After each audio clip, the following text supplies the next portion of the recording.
Good morning, guys. It's May the 5th. I'm Henry Green from London Trading Group, and I'm going to run through what I'm looking for in the markets for today.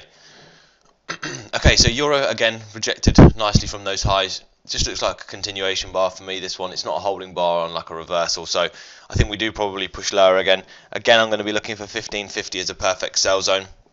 I still really like that, so if you manage to get a push up there or a blip up there, I do like that. Otherwise, I think through the low, so a close through sort of 1475, you are certainly looking down towards the 20s area, and I like that. You've got previous week and previous month lows down there as well, so there's a few things that line up with euro dollar getting down there, and I think we could quite easily get down there. We're going to therefore test the 200 moving average, and we run in towards this sort of trend line as well. So I think a move in the euro down looks pretty familiar today, and I think that's highly possible for us to get that move for today. So that's what I'm going to look for. So again, close through the lows, I'll be looking down towards 25 area.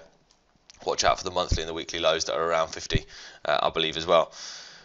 Cable on the day looks pretty bearish. I like this to continue on down. 144.30 is my next level down.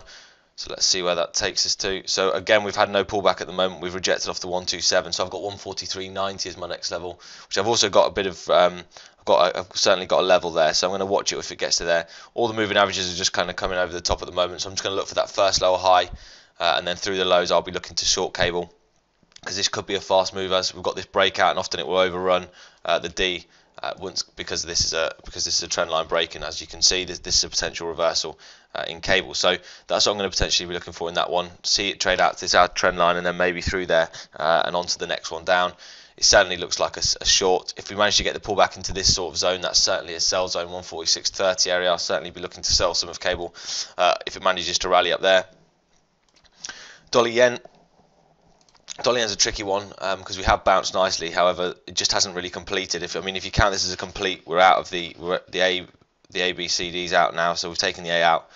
So we've got to be looking for the top side in dollar yen. So if that's taken out, let's have a look where this leads us to. So if we assume that that's taken out, and that is a true one, great. The first AB is now here. We've pulled back nicely to the 618, and now that leads us back to, where's this? 108.55. Okay, cool. I've got a level towards up there, and I like that as a bit of a good zone. So if we manage to get this again, if dollar yen seems to want to push higher, we're kind of looking at, we've gone through these moving averages now. So that was the push up yesterday, and we come back, just test them and held again. So I do like this on the higher side now.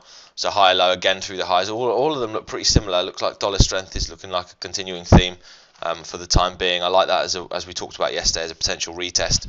So that's what I'm going to be looking for today. Get rid of some of these lines to make these charts look a bit more simple.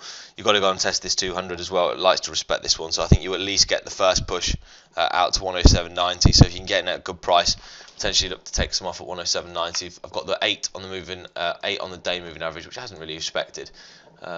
So it's the 50, so I think that's a push up to 110.80. Okay, so dollar yen looks like we could at least have an initial blip up, and I like that. I like that long as well today. Just obviously depends on what the dollar index is going to do.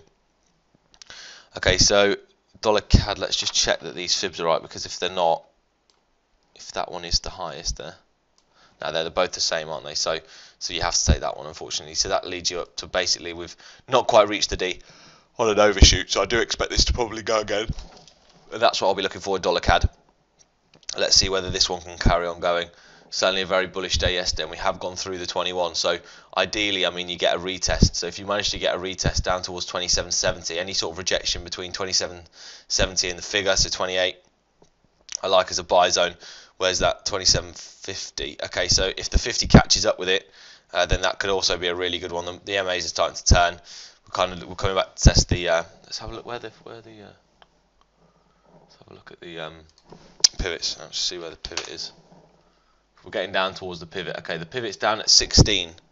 So that's where we could find the bounce. So this could just reject off to 21 and go again. This is a fast move, guys, remember. So you can expect this to move nicely on a fast moving average. And when this has been moving nicely, it seems to have respected the 21 quite nicely. So let's have a look what happens in that one. Aussies I do really like this as a short again today. Everything's kind of just leading me towards this idea of dollar strength. Sorry, just for the early session. 75 is a really good level. So any sort of rejection here, if you get to touch on that, if you get a 50 EMA touch as well up there, I think that's probably a good initial position short.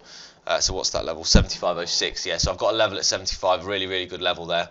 And it looks like we closed nicely below it yesterday, and this is just a retest of it after some good retail sales yesterday. So I think that this probably could come off. Often what you can see how it tests the higher levels before coming off. So this one would have looked pretty bullish until it rejected off 77.60 before coming off. So I do like that one. The only thing you've got to watch for is the fact that we are kind of, well, it's a nice close, so we are through the D, so we just need to, the high probability is that we get back to 75.60, so maybe we get to 74.17 first, so maybe there's 100 pips to catch in that one if we can get there early. So Aussie is looking good as well. And Kiwi, is Kiwi still as confusing as ever? Yeah, Kiwi's pretty confusing as well. So I mean, I've got a bit of a level down there.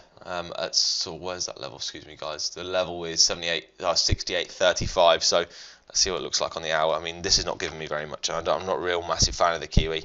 But until it breaks this trend line, you've got to be looking for the long, because that's all it's traded on. And all it's continued to do is just go along that. So we are down now. Where did it get to? So the 50%, 61.8 here. So you've got to be looking for the long in Kiwi, unfortunately. I mean, certainly it's stronger than the Aussie and probably the others, so maybe a bit of Kiwi strength. You're getting down towards this trend line, so expect to bounce if it gets down here again, and that's what I'm going to be looking for the Kiwi. So potentially play the Kiwi against something else, but on its own against the dollar, I'm not a big fan of this market at the moment. Okay, guys, that's what I'm looking for today's market. I hope that's been useful. I'll be back tomorrow with another market update. Happy trading. Click subscribe to never miss a video again, and I will see you tomorrow. Thanks very much.